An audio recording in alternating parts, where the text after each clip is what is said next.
كريم ذي الطول التي بنعمته تتم الصالحات وله الشكر على إكرامه سبحانه المسلمين في مشارق الأرض ومغاربها بصيام شهر رمضان المبارك فله الحمد في الأولى والآخرة وأشهد أن لا إله إلا الله وحده لا شريك له وأشهد أن محمدا عبده ورسوله إخواني في الله أوصيكم ونفسي بتقوى الله عز وجل القائل يا أيها الذين آمنوا اتقوا الله حق تقاته ولا تموتن إلا وأنتم مسلمون. Gloire à Allah le Très généreux, par la grâce de qui toute bonne chose arrive à ce terme. Il mérite la reconnaissance pour ses bienfaits. Il nous a fait l'honneur et le bonheur de jeûner. Nous demandons qu'il accepte toutes les dévotions et nous donne l'occasion de vivre ces moments encore. Que sa paix et sa bénédiction soient sur le meilleur des jeûneurs, le prophète Mohammed sallallahu alayhi wa sallam, ainsi que ses compagnons, sa famille et tous ceux qui les suivront jusqu'au jour de la résurrection sur le chemin droit. Frères sans la foi, que devons-nous faire après le Ramadan? Question que tout un chacun d'entre nous doit se poser. Car il n'est pas des caractéristiques des croyants le fait de délaisser l'adoration à la fin du Ramadan. Non, les vrais croyants sont ceux qui, après un acte d'adoration comme le jeûne, sont entre l'espoir et la crainte. L'espoir que leurs œuvres soient acceptées, mais la crainte de voir leurs œuvres tomber dans l'eau. C'est pour cela que notre patriarche Ibrahim et son fils Ismaël, alayhi salam, après la construction de la Kaaba, ont demandé que leur Seigneur, que leur acte soit accepté. Allah dit وإذ يرفع إبراهيم القواعد من البيت وإسماعيل ربنا تقبل منا إنك أنت السميع العليم. Et quand Ibrahim et Ismaïl élevaient les assises de la maison, c'est-à-dire la Kaaba, ils dirent ô notre Seigneur, accepte ceci de notre part, car c'est toi l'audient et l'omniscient. Et lorsque notre mère Aïcha radiyallahu anha entendit les versets suivants, والذين يؤتون ما أتوا وقلوبهم وجلة أنهم إلى ربهم راجعون. Ceux qui donnent ce qu'ils doivent donner, tandis que leurs cœurs sont pleins de crainte à la pensée qu'ils retournent vers leur Seigneur. Notre mère Aïcha dit au prophète Muhammad sallallahu alayhi wa sallam, s'agit-il de ceux qui boivent le vin et qui volent? Non, Ibn as-Siddiq, lui répondit notre prophète, ce sont ceux qui jeûnent, prient et donnent l'aumône alors qu'ils ont peur que leurs œuvres ne soient acceptées. Ceux-là se précipitent vers les bonnes œuvres. Frères en islam, parmi les bonnes actions que le musulman peut tirer profit durant ce mois de Shawwal figure le fait de jeûner 6 jours. Le prophète Muhammad sallallahu alayhi wa sallam disait Man sama ramadana thumma atbahu sittan min Shawwal kana ka siyami dahr. Rawahu Muslim. Il disait quiconque jeûne le mois de Ramadan et le fait suivre de 6 jours du mois de Shawwal est comme celui qui a jeûné toute l'année. Car il a dit dans un autre hadith de Imam Ahmad, Siyamu shahr Ramadan bi ashrati ashhur wa sittatu ayyami ba'dahunna bi shahrayn fadhalika tamamu sana. Il dit le jeûne du mois de Ramadan équivaut à 10 mois et les 6 jours seront l'équivalent de 2 mois, ce qui complète l'année. Et parmi les mérites de ce mois de Shawwal, on a le fait que le premier jour du mois de Shawwal était un jour de fête. Le prophète sallallahu alayhi wa sallam disait dans un hadith Yawmul Fitri wa Yawmul Nahri wa Yawmul Tashriq Eiduna Ahli al-Islam wa hiya ayyamu aklin wa shurbin. Il dit le jour de la Korité, celui de la Tabaski et les 3 jours qui le suivent sont en fait, nous les gens de l'islam, ce sont des jours de jouissance, c'est-à-dire en matière de nourriture, mais aussi dans un autre hadith il a ajouté que aussi ce sont des jours de dhikr, c'est-à-dire de fête de l'invocation d'Allah subhanahu wa ta'ala. Parmi toujours les mérites, le mois de Shawwal fait partie des 3 mois du grand pèlerinage, comme Allah disait Al-Hajju Ashhurum Ma'lumat. Le pèlerinage a lieu dans des mois bien connus, c'est-à-dire le mois de Shawwal. À partir de ce mois, donc quelqu'un qui veut faire le Hajj, s'il fait ce qu'on appelle At-Tamattu, il peut déjà faire son petit pèlerinage Umrah dans ce mois et attendre le mois de Dhul Hijjah pour continuer le reste. Et donc ce sont les 3 mois, Shawwal, Dhul Qada et les 10 premiers jours, bien 13 premiers jours de ce qu'on appelle Dhul Hijjah. Jeûner 6 jours de ce mois, c'est-à-dire le mois de Shawwal, nous permet d'avoir une récompense, c'est-à-dire la fête de jeûner toute l'année, comme l'a dit le prophète Muhammad sallallahu alayhi wa sallam. Et parmi les sagesses de jeûner cela, on peut dire, jeûner ces 6 jours est considéré comme le fait de faire des prières surrogatoires après celles obligatoires. De la même façon que le prophète Muhammad sallallahu alayhi wa sallam a dit qu'il y a 12 rakas, celui qui les fait de manière pérenne, on lui construit une maison au paradis. C'est-à-dire donc ça sont des actes qui sont des actes surrogatoires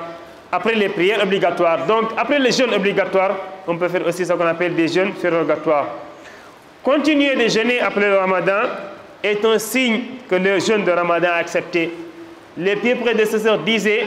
une bonne action qui suit une bonne action montre que la première est acceptée. Mais une mauvaise action qui suit une bonne action montre que peut-être la première n'est pas acceptée. Comme l'avait dit Allah subhanahu wa ta'ala, innal hasanat yuzhibnal sayyi'at. Les bonnes actions effacent les mauvaises actions, mais aussi le sens contraire peut aussi être produit. Jeûner après le mois de Ramadan est une sorte de reconnaissance des bienfaits d'Allah, telle la prière et le jeûne. Concernant les règles pour jeûner ces 6, on peut citer ce qui suit, que c'est une sunna bien aimée par le prophète Muhammad sallallahu alayhi wa sallam. Contrairement à ceux qui disent que par exemple, dans le rite malikite, c'est quelque chose qui n'est pas accepté, ou bien il fait partie de ce qu'on appelle al-makruhat. Mais là-bas, il faut comprendre pourquoi il disait cela, parce que certains pensaient que jeûner le 6 de Shawwal fait partie de du mois de Ramadan. C'est-à-dire celui qui ne le jeûne pas, c'est comme si son jeûne de mois de Ramadan n'est pas bon. C'est pour cela que donc, dans certains livres du rite malikite, on dit que c'est makruh, mais c'est une sunna du prophète Muhammad sallallahu alayhi wa sallam. Aussi parmi les règles, on peut commencer à jeûner juste après la fête ou bien laisser quelques jours. L'essentiel c'est que on jeûne tout cela dans le mois de Shawwal. Mais il est préférable de commencer tôt parce que notre corps est déjà, notre organisme du moins, est déjà habitué à la privatisation. Si on arrête ou bien si on n'anticipe pas, peut-être dans 10 ou bien 15 jours, tu ne vas plus avoir le même sentiment que tu avais juste après la fin du Ramadan. On peut aussi jeûner ces 6 jours-là d'un trait, c'est-à-dire de façon collée, mais aussi on peut le faire de façon séparée. Car le messager sallallahu alayhi wa sallam a dit seulement celui qui jeûne 6 jours dans ce mois de Shawwal. De la même façon qu'on doit avoir l'intention pour jeûner le Ramadan, on doit aussi avoir l'intention pour jeûner ce qu'on appelle les Sittat Shawwal. Ce n'est pas comme les autres jeûnes où tu peux te réveiller, ne pas manger et dire que je vais jeûner. Mais ça, les savants disent que le fait de jeûner les Sittat Shawwal, il faut avoir une intention. Il est mieux, on est bien qu'il est mieux de rembourser les jours perdus pendant le Ramadan avant de jeûner les jeûnes de Sittat Shawwal. Mais aussi celui qui fait le contraire, nul grief ne lui est fait. Cependant, on peut aussi avoir l'intention, on ne peut pas avoir l'intention, en jeûnant les Sittat Shawwal, de rembourser les jours qu'on a perdus. Par exemple, quelqu'un qui, pendant le mois de Ramadan, a perdu 6 jours, peut-être il était malade, ou bien il était en voyage, il dit maintenant, je vais rembourser les 6 jours, mais en même temps, je vais avoir l'intention de jeûner les Sittat Shawwal. Ça, ce n'est pas possible, parce que c'est entre une obligation et un acte qui est surrogatoire. Mais s'il avait l'intention, en jeûnant les lundis et jeudis, d'avoir tous les deux, le fait de jeûner le jeudi et de jeûner ce qu'on appelle le Sittat Shawwal, cela peut être permis. Mais aussi celui qui, pour une raison valable, ne pourra pas jeûner les 6 jours, alors qu'il avait l'habitude de le faire, on espère qu'Allah subhanahu wa ta'ala lui donnera sa rétribution. Car le messager sallallahu alayhi wa sallam disait « Idha marida al-abdu aw safara kutiba lahu mithla ma kana ya'mal muqiman sahihan » Il dit si le serviteur est malade, ou bien qu'il est en voyage, on va lui écrire tous les bienfaits, les bonnes actions qu'il faisait, comme s'il était présent et qu'il était quelqu'un qui est en bonne santé. À part aussi le jeûne des 6 jours, les actes d'adoration demeurent toujours. Nous avons toujours les 5 prières quotidiennes qui sont obligatoires, que le musulman doit faire chaque instant. Allah subhanahu wa ta'ala disait « Hafizu ala salawati wa salati al-wusta wa qumu lillahi qanitin » Il dit préserver, observer les prières, surtout la prière médiane, Les savants disent que c'est la prière d'Asr. Il dit, levez-vous de façon directe devant Allah subhanahu wa ta'ala pour l'adorer. Nous avons aussi les prières surrogatoires de la nuit. Ce qu'on faisait ou bien ce que certains faisaient pendant le mois de Ramadan, surtout les 10 derniers jours, ce qu'on appelle Qiyamul Layl. Cela ne se limite pas seulement au mois de Ramadan. Peut-être pendant le Ramadan, c'est quelque chose encore plus aimé, mais même après le Ramadan, on peut le faire. Allah dit dans le Coran, وَمِنَ اللَّيْلِ فَتَهَجَّدْ بِهِ نَافِلَةً لَكَ عَسَىٰ أَن يَبْعَثَكَ رَبُّكَ مَقَامًا مَحْمُودًا. Et de la nuit, consacre une partie avant l'aube pour les prières surrogatoires, afin que ton Seigneur te ressuscite en une position de gloire. Et dans un autre verset, il dit, كَانُوا قَلِيلًا مِنَ اللَّيْلِ مَا يَهْجَعُونَ. Parlant des compagnons et des pieux, il disait qu'ils dormaient peu la nuit, c'est-à-dire donc ils priaient. Nous avons aussi les heures de l'aube pour demander pardon, la prière de vendredi dans laquelle nous sommes,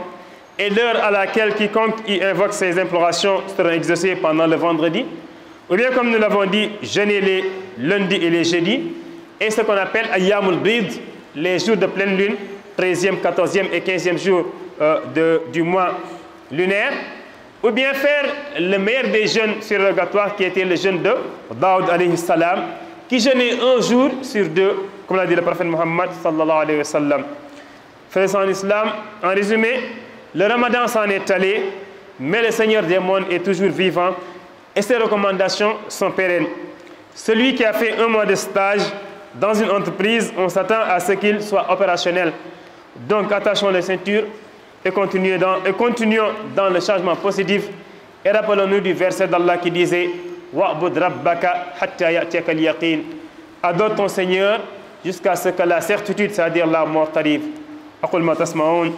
وأستغفر الله لي ولكم ولسائر المسلمين فاستغفروه إنه هو الغفور الرحيم. رب العالمين والصلاة والسلام على من أرسل رحمة للعالمين ولا عدوان إلا على الظالمين. mbokk ñu ngi sant Yàlla subhanahu wa taala mu baax mi nga xam ne ci ay xewalam ci la lépp lu baax di mën a sottee moom mi nekk ku yeyoo sant lool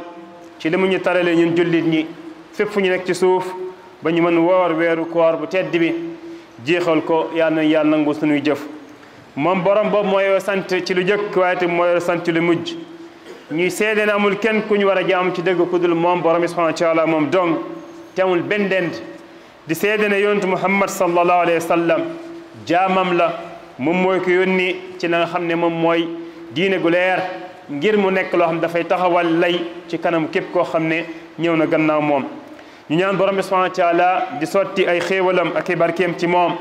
ak njabootam ak ay saxaabaam ak képp koo xam ne topp na leen ci ba dee dikkal leen tem boole ñu ci tàbbal ñu àjjana mbokk yi ci yàlla ku nekk si ñun war na laaj boppam ne waaw koor gi jeex na man ana lan laa war a def ndax kat bokkut woon ci li nga xam ne moom mooy jikko jullit ñu baax ñu jiiti ñu nekk ñoo xam ne dañuy bàyyi jaamu yàlla moo xam ne weeru koor jeex na déedéet ña dëgg woon dëgg ci jullit ñu jiitu ñi ñooy ñaa xam ne saay bu ñu jëfoon ak jaamu yàlla lu mel ni koor suñu paree dañuy nekk ci diggante ñaari mbir diggante am yaakaar ak diggante ndax xam ne mooy tiitange am yaakaar ci lan am yaakaar ne borom bi subhanahu wa taala de nangul na leen seeni jëf yàlla nañ ko yàlla nangul waaye tamit tiit di ragal naan waa ñun jëf yi jëf mbaa nekkul loo xam ne lu yàqu la lu sànku la ndax amaat na ngistal tokk na ci wala yu mel noonu loolu tax boo xoolee sunu maam Ibrahima alayhi salaam moom ak doomam ji Ismaïl alayhi salaam ba ñu tabaxee kër nga xam ne mooy kër gi njëkk tabaxal borom bi ci kaw suuf muy Kaaba gi mu nekk lu rëy lool nekk jëf joo xam ne ku nekk si ñun bu ko defoon dana fëgg dënnam lan lañ wax borom bi nee na li ñu wax mooy ñoom dañ ñaan Yàlla subhanahu wa taala nangul leen jëf ji yàlla mu ne fàttalikul ba nga xam ne Ibrahima ak doomam Ismaïl de samp nañ la nga xam ne moom mooy kër gi ba ñu paree mooy dañuy tàllal seen loxo ne rabbana taqabbal minna yàlla de ñu ngi ñaan nga yàlla nga nangul ñu li ñu def ñii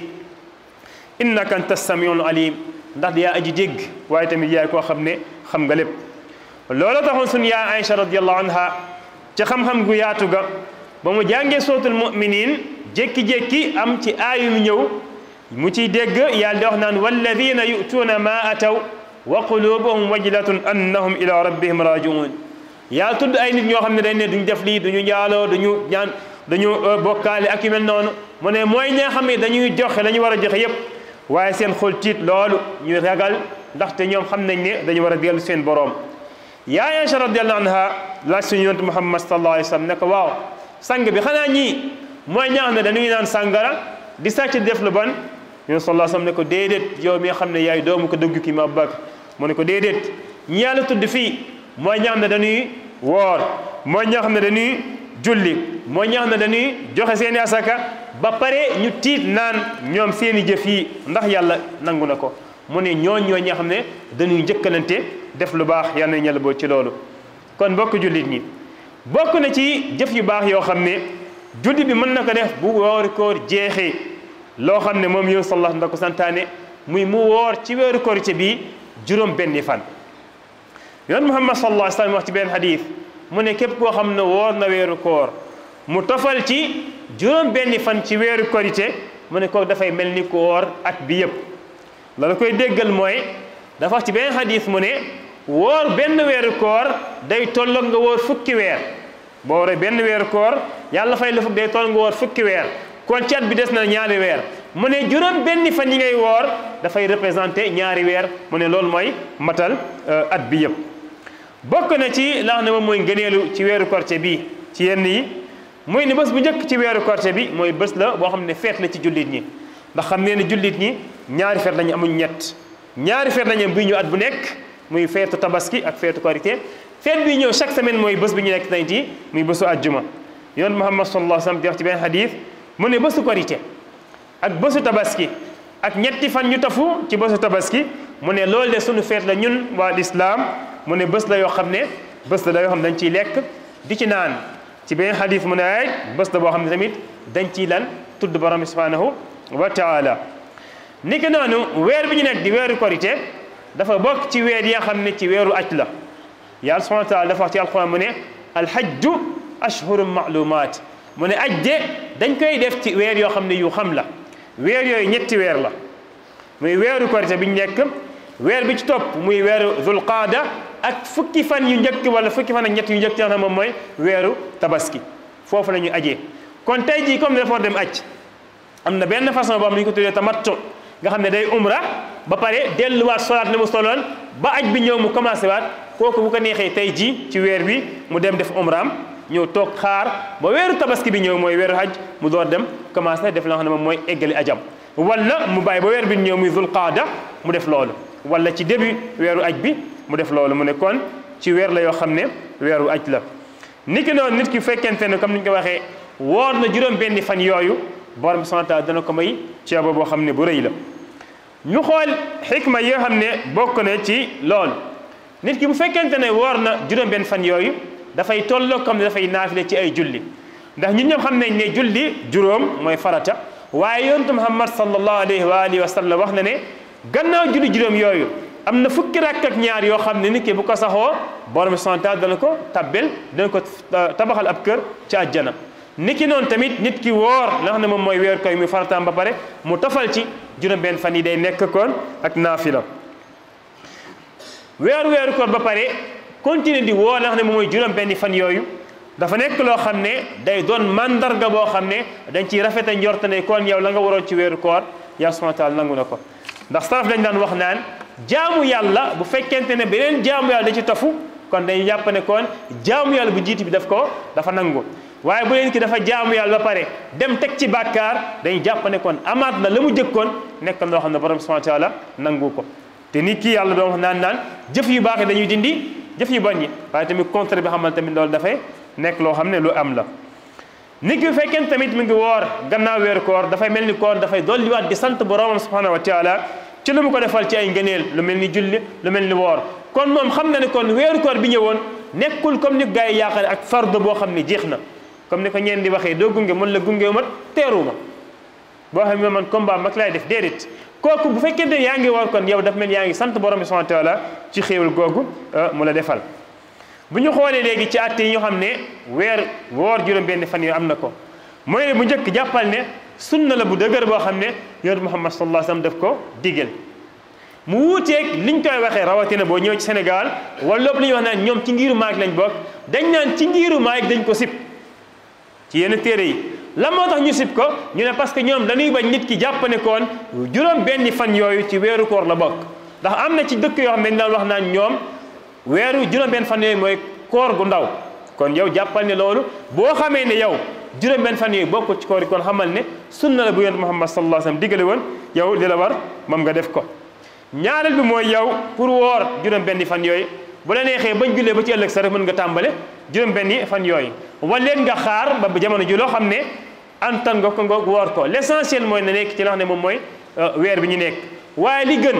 jàpp naa ne mooy nit ki bu ñu wooree rek quelque fan après mu tàmbaliwaat ndax day fekk ne yaramam tàmm na koor du lekk gëj na lekk gëj na naan waaye bu fekkee dafa bàyyi noonu xuus ba dem am fukki fan ak juróom daanaka ñaar fukki fan boo moytul bu fekkente ne dafa góor da nekk lu jafe lool ci moom ndax léeg-léeg dana bëgg tàmbali woor gis ay moromam di añ ak i mel noonu loolu dana xaw a diis bu fekkente ne yàlla jàppalee ko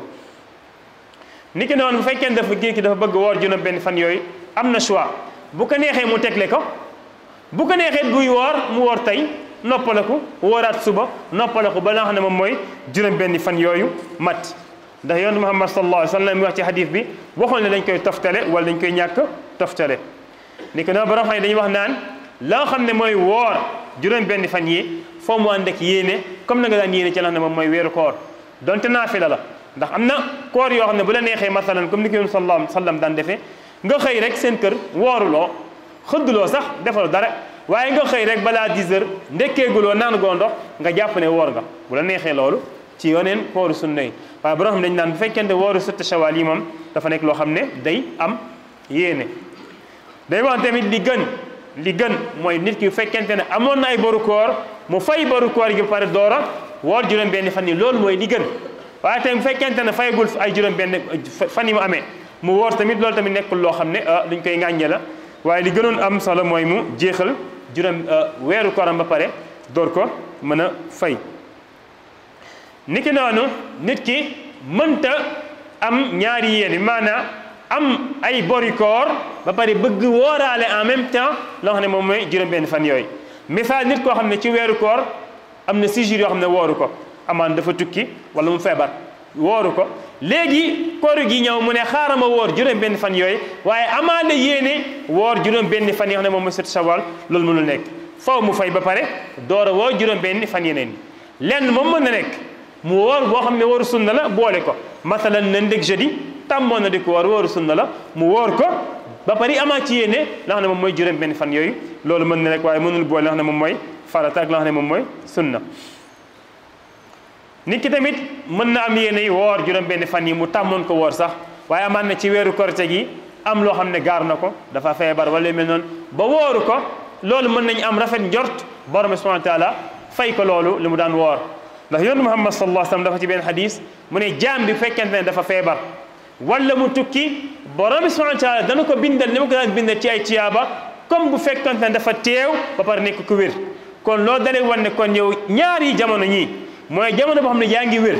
ak jamono boo xam ne yaa ngi am temps fexeel góorgóor def si ay naafila su ko defee boo feebaree naafila yi nga daan def fekk yaa ngi wér borom bi bindal la ko boo ñàkkee temps naafila yi nga daan def fekk yaa ngi am temps borom bi ba léegi di ko sotti ne moom mooy sa misaanu xasanaat yal nañu ci yàlla boole.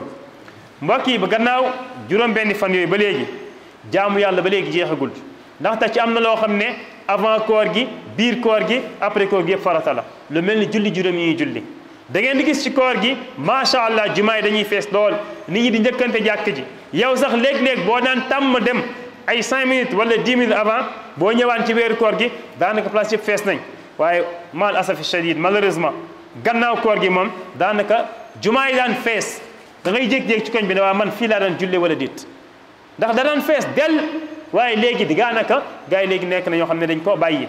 fekk nag yow changement ba nga waroon changé mooy kon da nga war a continuer di wax naan julli wax ne julli juróomi la ndax farata la moo ëpp doole fuuf la nga xam ne moom mooy naafila yi borom subhanahu wa taala dafa waxoon naan xaafizu ala salawat wa salati al wusta wa qumu lillahi qanitin yàlla mu ne bàyyi leen xel wala wattu leen li nga xam ne moom mooy julli yi mooy julli juróom yooyu mu ne rawatina julli bu dugg doomu bi borom xam ñu ne moom mooy tàkkusaan mu ne ngeen taxaw nag ngir jaamu seen borom ci lu baax niki noonu daan nga naafila ci weeru koor moo xam naafila simple la wala li ñu tuddee qiyaamul layl xamal ne ba léegi loolu am na ndax ci même jamono bi rek la temps bi rek la mooy amaat na ba léegi yàlla mi ngi wax ci alquran mu ne wa min al-layl fatahajjad bihi naafilatan lak mu ne ci guddi gi utal ab pàcc boo xam ne da nga ciy taxaw ngir naafila bu ko defee borom bi subhanahu wa taala mën na dekk yawmul qiyaam abal la place boo xam ne place bu kawe la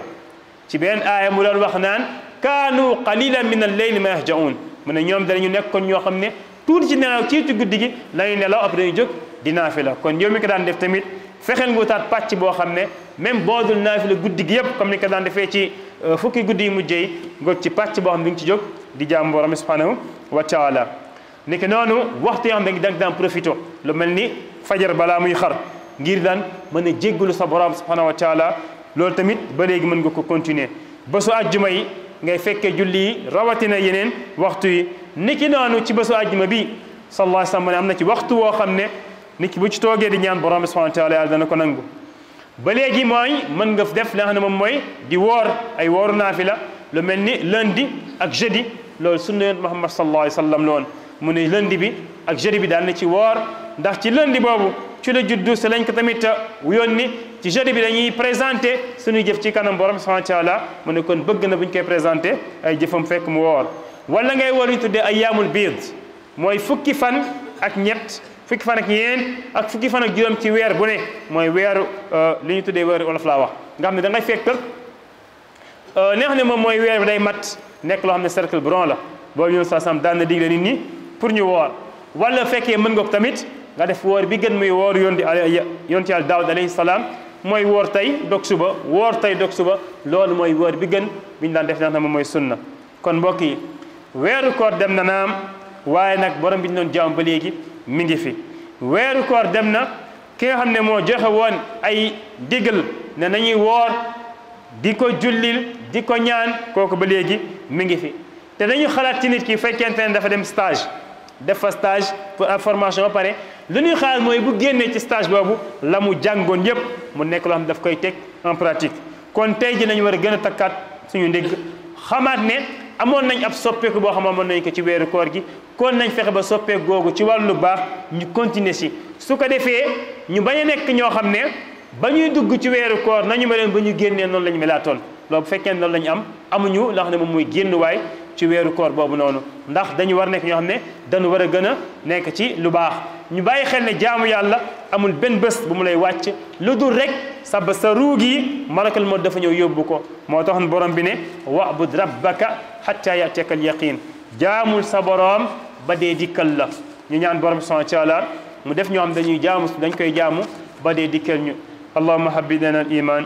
wa zayyinhu fi qulubina wa kayyidna al-kufra al-fusuq waj'alna min ar-rashidin waj'alna min al-muttaqin qum ila salatikum yarhamukum allah